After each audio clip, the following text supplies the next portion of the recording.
The rain was so cold it felt like needles against my skin, each drop a tiny shard of ice meant to punish me. My body, still weak and trembling from giving birth just hours before, screamed in protest. But the physical pain was nothing compared to the agony of staring at the closed door of my own home. Through the frosted glass, I could see the warm, yellow light of the life I was supposed to have, a life that had just been stolen from me. Behind that door were my 10 newborn daughters, their first cries still echoing in my ears. And behind that door was my husband, Mark, the man who had just locked me out in a storm because our children were not the sons he had demanded. NMY arms were empty, aching. I had held each of my 10 girls for only a fleeting moment before the nurses had to take them for observation. 10 perfect, tiny miracles. I had counted their fingers and toes, memorized the whorls of their dark hair, and whispered a promise to each of them. I will always protect you. Now that promise felt like a cruel joke. How could I protect them from the other side of a locked door, with nothing but a thin hospital gown to shield me from the biting wind? The car sped down the street, its headlights cutting through the darkness and illuminating my pathetic figure on the porch steps. For a second, I saw my reflection in the wet glass of the front window, a ghost of a woman, drenched and broken. This wasn't just about being locked out. This was a message. It was Mark's way of telling me that I and the 10 precious lives I had just brought into the world were worthless to him. He had erased us. Any burning question seared through my mind, louder than the thunder that cracked overhead. How did I get here? How did the man who once promised to love me forever become the monster who would leave me to freeze while our babies slept inside? The answer was a story I had been too afraid to tell, a story of slow poisons and silent compromises. But as the cold seeped into my bones, a different feeling began to take root in my heart, something hot and sharp and dangerous. It was rage. And in that moment, I made a new promise, not to my daughters but to myself. He thought he could break me. He thought he could throw me away like trash. He had no idea what a woman with nothing left to lose was capable of. This wasn't the end of my story. This was the beginning of his. NHEY viewers, if you're finding this story as unbelievable as I did living it, please hit that like button and subscribe to my channel so you don't miss what happens next. Your support means the world to me. Now let's get back to how it all began. NTHE rain plastered my hair to my face, blurring my vision, but the image of that locked door was burned into my mind. It was a symbol of every silent rejection, every dismissive wave of his hand, every time he had made me feel small. For years, I had swallowed his disappointment, telling myself it was my duty as a wife to be patient, to be understanding. I had convinced myself that his obsession with having a son was a cultural pressure, not a personal cruelty. I was wrong. The cruelty had always been there, lurking just beneath the surface of his charming smile, waiting for the right moment to show its face. And the birth of 10 daughters was, in his eyes, the ultimate failure, my ultimate failure. I pressed my hands against the cold, hard wood of the door, my knuckles white. I didn't scream, I didn't beg. A strange, chilling calm washed over me. The storm outside was a pale imitation of the one brewing inside my soul. He had wanted sons to carry on his name, to be his legacy. He didn't realize that the 10 daughters he had just rejected would be mine, and my legacy would be justice. I didn't know how, and I didn't know when, but I knew with every fiber of my being that I would make him pay, not just for this night, but for every tear I had cried in silence, for every hope he had crushed. He had locked me out, but he had also just unlocked a part of me he never knew existed. The part that would survive, the part that would fight back, and the part that would, one day, take everything from him. And the gilded cage NMY life with Mark hadn't started with locked doors and icy rain. It had started with sunshine and promises that felt as solid as the earth beneath my feet. I met him at a university fundraiser. I was a scholarship student, working 2 jobs to pay for my textbooks, and he was the son of a wealthy benefactor, his future already paved with gold. He approached me with a smile that could disarm armies, his eyes holding a warmth that felt like coming home. He didn't talk about his money or his status. He asked about my dreams, my passion for literature, my hopes for the future. He made me feel seen in a way no one ever had. My parents were wary. A man like that, he lives in a different world. My father had warned, his hands calloused from a lifetime of hard work. Be careful your heart doesn't get lost there. But I was 21 and in love. I saw Mark not as his wealth, but as the man who brought me coffee during late-night study sessions and listened for hours as I talked about my favorite poets. When he proposed 6 months later with a diamond that felt heavier than my entire life's possessions, I said yes, without a second thought. I believed I was stepping into a fairy tale. I didn't realize I was walking into a gilded cage. NTHE first few years of our marriage were deceptively beautiful. We lived in a sprawling house with a garden that looked like something out of a magazine. He showered me with gifts, designer clothes, expensive jewelry, lavish vacations. I wanted for nothing, and yet I felt a growing emptiness. My dreams of becoming a teacher were gently pushed aside. "Why would you want to work, my love?" he'd say, stroking my hair. "Your job is to be happy, to be my beautiful wife." I slowly lost touch with my old friends, my family, my former life. My world shrank until it was just the two of us in that big, empty house. NTHE pressure for a son began subtly. It was woven into conversations with his parents at Sunday dinners, casual remarks about him needing an heir to one day take over the family business. Mark would laugh it off, but I saw the flicker of seriousness in his eyes. When I became pregnant for the first time, he was ecstatic. He bought baby clothes, all blue. He designed a nursery fit for a little prince. When our first daughter, Lily, was born, his smile at the hospital was strained. "She's lovely," he said, his voice lacking the joy I'd heard for 9 months. "Next time, we'll get our boy." It became a pattern. With each pregnancy, his hope would surge, and with the birth of each daughter, his disappointment would carve a little deeper into the foundation of our marriage. After our third girl, the gifts stopped. The compliments dwindled. His affection became conditional, a reward for my compliance, a tool to ensure I kept trying for the son he craved.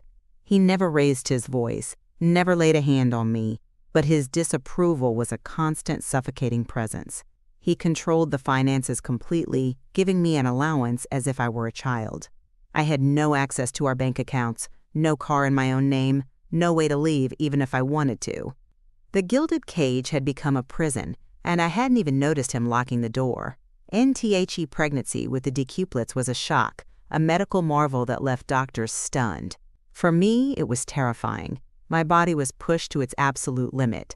But for Mark, it was the ultimate gamble. 10 chances, he said, his eyes gleaming with a manic intensity I had never seen before. The odds are finally in our favor. We have to get a boy this time. We have to. He wasn't asking, he was commanding. The 9 months were a blur of doctors, appointments, and forced bed rest, with Mark hovering over me, not with concern for my health, but with an obsessive focus on the outcome. He was a gambler who had bet everything on a single roll of the dice. He never once asked how I was feeling. He only ever asked if I thought one of them, just one, could be a boy. The day of the delivery, as they wheeled me into the operating room, he grabbed my hand. His grip was tight, his knuckles white. "Don't fail me," he whispered. It wasn't a plea. It was a threat. And when the doctor announced 10 healthy baby girls, I saw the love in his eyes die completely, replaced by a cold, hard fury that chilled me to the bone. That was the moment I knew my fairy tale was truly over, and the silent promise NTHE night he locked me out was the longest of my life. After what felt like an eternity shivering on the porch, a flicker of movement caught my eye. A neighbor's curtain twitched. Mrs. Gable, an elderly widow who lived next door, had seen me. For a moment, shame washed over me, hot and fierce. But then her porch light flickered on, a beacon in the storm. Her back door creaked open, and she stood there, silhouetted in the warm light, beckoning me over with a frail, trembling hand. NSHE wrapped me in a thick, dry blanket, and sat me down at her kitchen table, placing a steaming mug of tea in my shaking hands. She didn't ask questions. She didn't offer pity. She just looked at me with eyes that held a deep, ancient understanding of men's cruelty and women's resilience. "You'll stay here tonight," she said, her voice firm but kind. "In the morning we'll think. Tonight you rest." In the warmth of her small, cluttered kitchen, surrounded by the scent of cinnamon and old books, I finally allowed myself to break. The sobs came in great, shuddering waves, for my daughters, for myself, for the woman I used to be. I woke the next morning on her sofa, the storm outside having passed, leaving behind a world washed clean. The rage from the night before had cooled, solidifying into something hard and clear. A plan. I couldn't fight Mark with his own weapons, money and power. I had neither. But I had something he had underestimated, my mind. And I had a new, unexpected ally.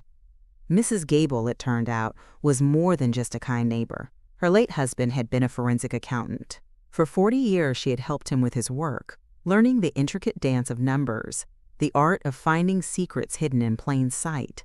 "Men like your husband," she said, her eyes glinting with intelligence. "They believe their money makes them invisible. They always leave a trail." NTHAT morning, she made a phone call. An hour later, a woman arrived at her door. Her name was Sarah, a lawyer who specialized in helping women escape abusive situations, pro bono. She listened to my story without interruption, her expression hardening with every word. When I finished, she looked at me, not with pity, but with respect. "He thinks he's untouchable," Sarah said, a grim smile on her face. "We're going to teach him otherwise. But it will take time. It will require patience. You will have to go back." The thought of returning to that house, to him, made my stomach churn. "You have to play the part of the broken, repentant wife," she explained. "Make him believe he has won. Make him feel secure. A man who feels secure gets careless." It was the hardest thing I had ever had to do. I walked back to my front door, which was now unlocked. Mark was in the kitchen, drinking coffee as if nothing had happened. He looked up at me, his face a mask of cold indifference. "Had a nice walk?" he asked, his voice dripping with sarcasm. I lowered my eyes, forcing tears to well up.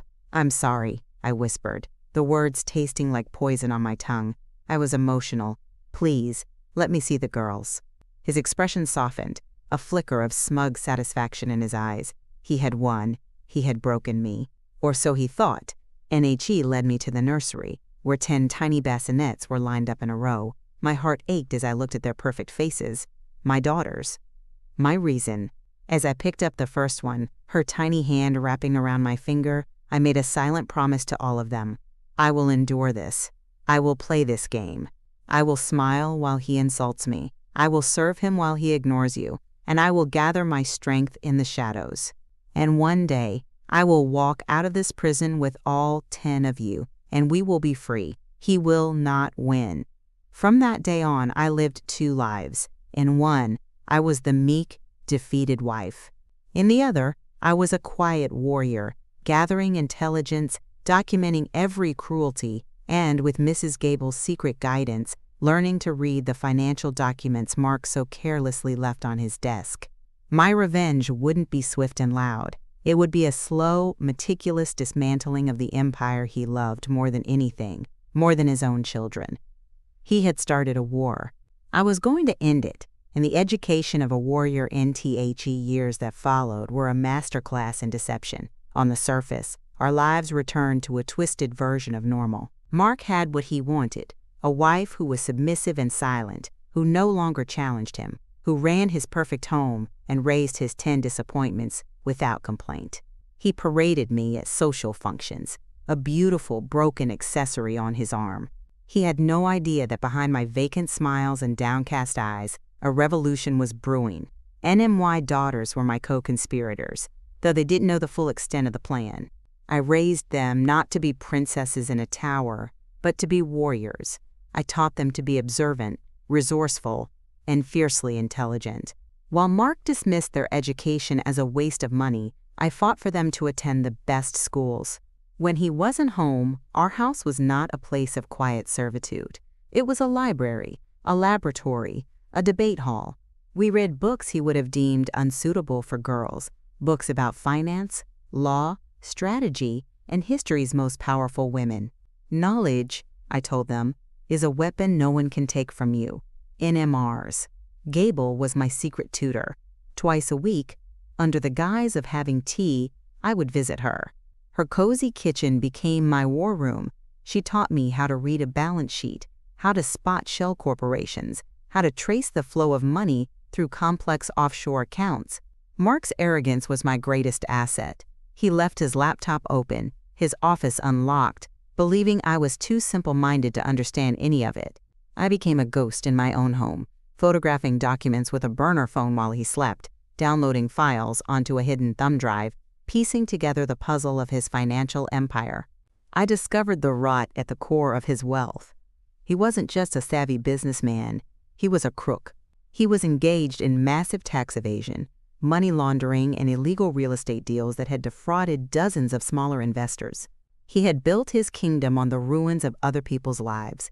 The man who preached about legacy and honor was a common thief dressed in a designer suit. Each piece of evidence I uncovered was another stone in the foundation of the case I was building against him. NMY daughters, in their own ways, began to contribute. My eldest, Ella, who had a brilliant mind for patterns, started noticing discrepancies in the household budget Mark allowed me, pointing out how he was hiding personal expenditures as business costs. My second, Maya, who was quiet and observant, would tell me about conversations she overheard between Mark and his business associates when they thought no one was listening. They were my eyes and ears, a network of spies in our own home. We developed a system of codes, secret signals to communicate in his presence. A certain book left on a table, a particular flower in a vase, all messages he would never understand. NTHE hardest part was maintaining the facade. There were days I wanted to scream, to throw the evidence in his face and watch his world crumble.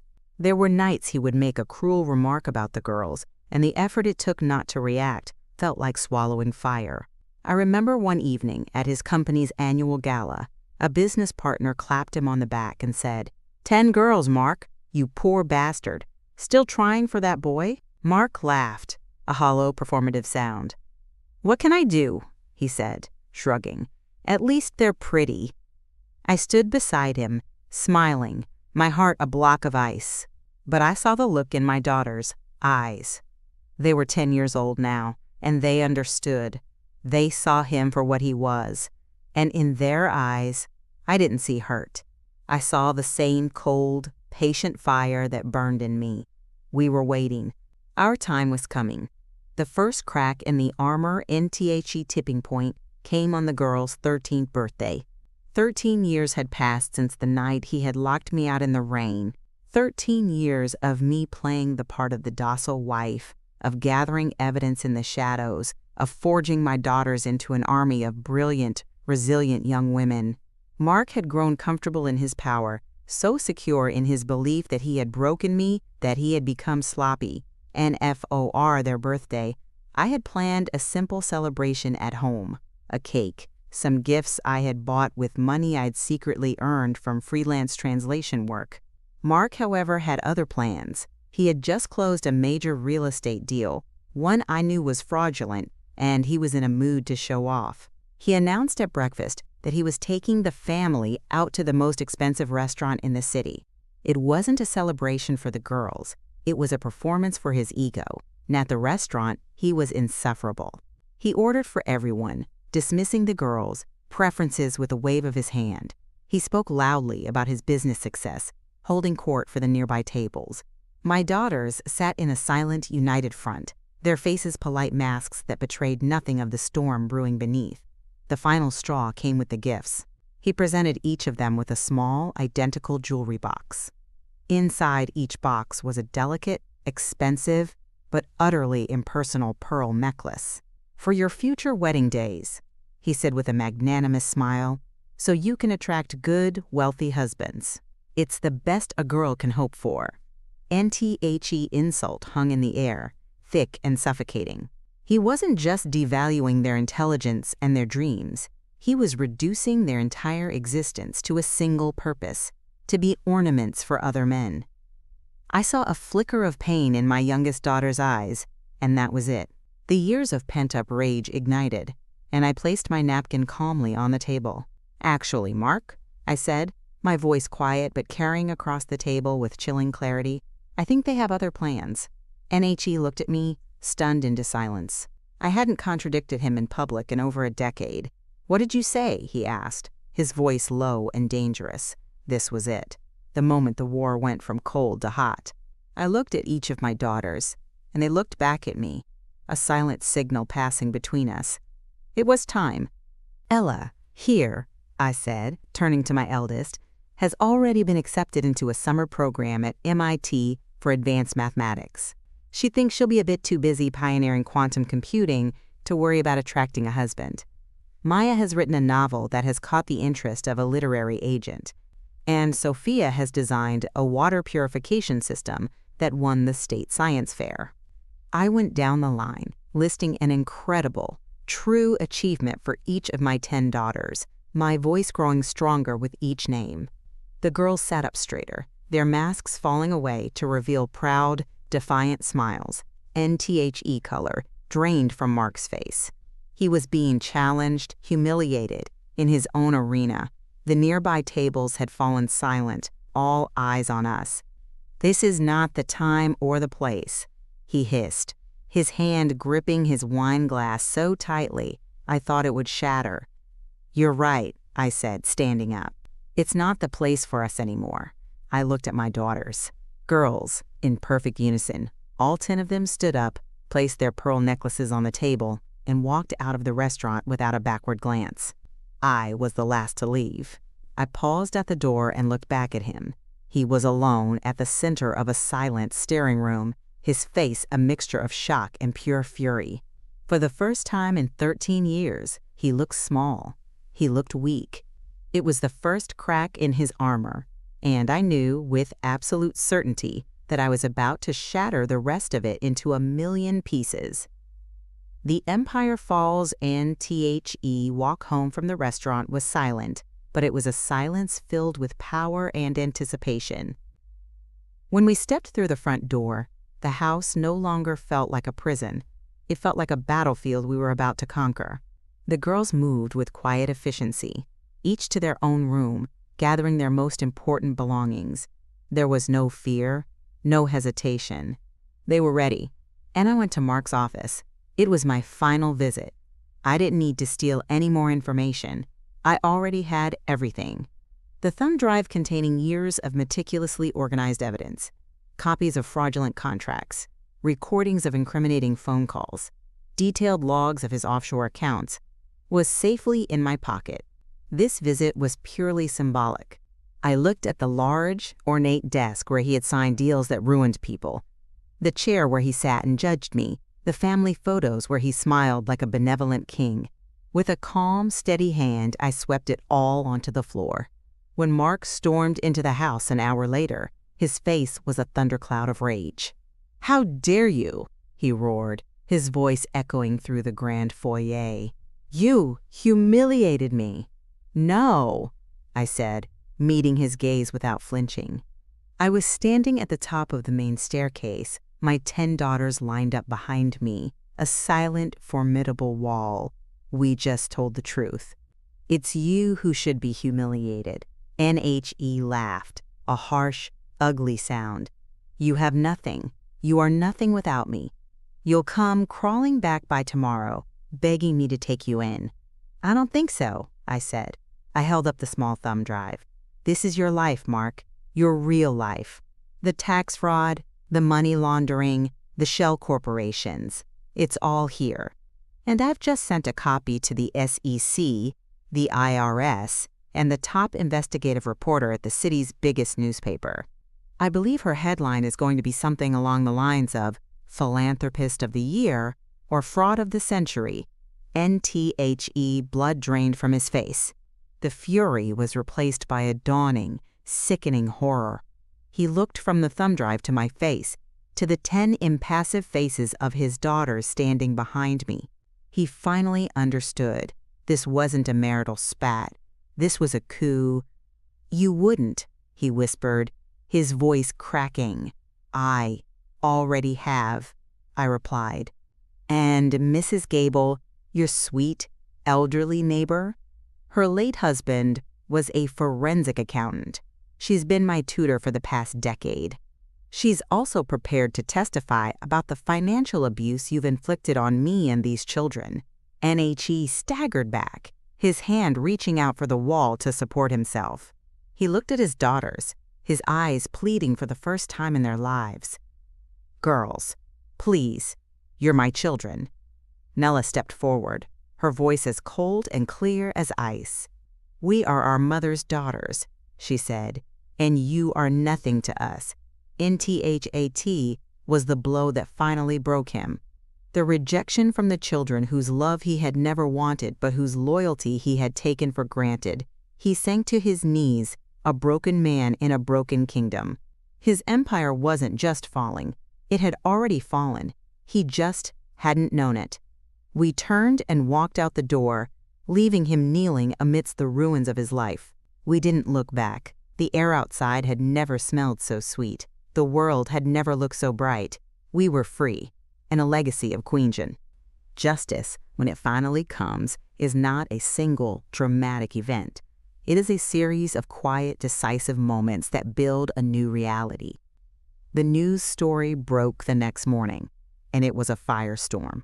Mark's face was plastered everywhere, his carefully constructed image of a benevolent patriarch shattered overnight.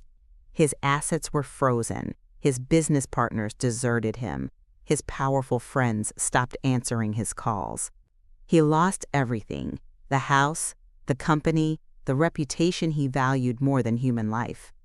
The last I heard, he was facing a mountain of legal charges that would likely keep him in courtrooms and eventually a prison cell for the rest of his life. NBUT, his downfall was not my victory. My victory was what came after. The lawyer, Sarah, helped me navigate the legal system. Using the evidence of his financial crimes and emotional abuse, I was able to secure not just a divorce, but a settlement that ensured my daughters would have everything they needed for their futures. It wasn't his money we wanted. It was the resources he had denied them, the educational opportunities he had scoffed at. It was justice, served cold and calculated.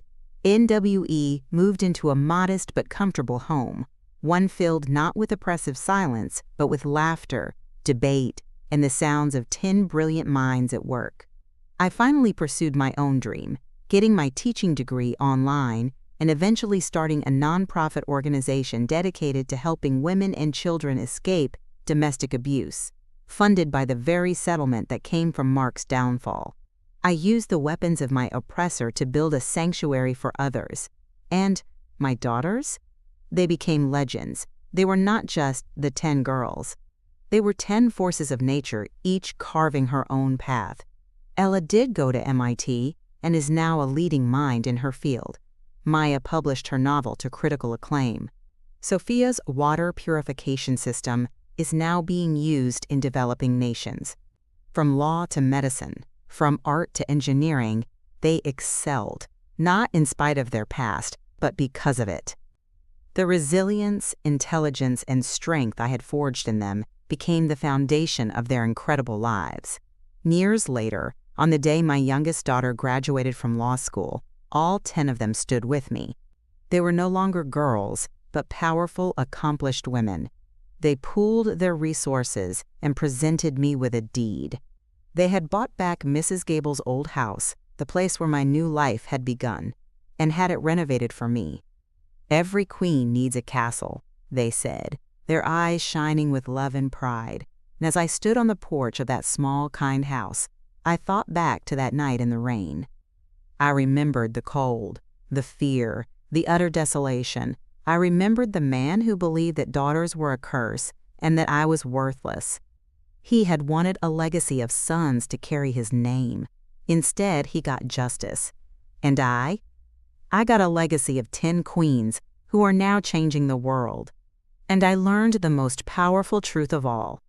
Sometimes, a locked door isn't an ending. It's an invitation to build a new one and to walk through it into a future you never imagined was possible.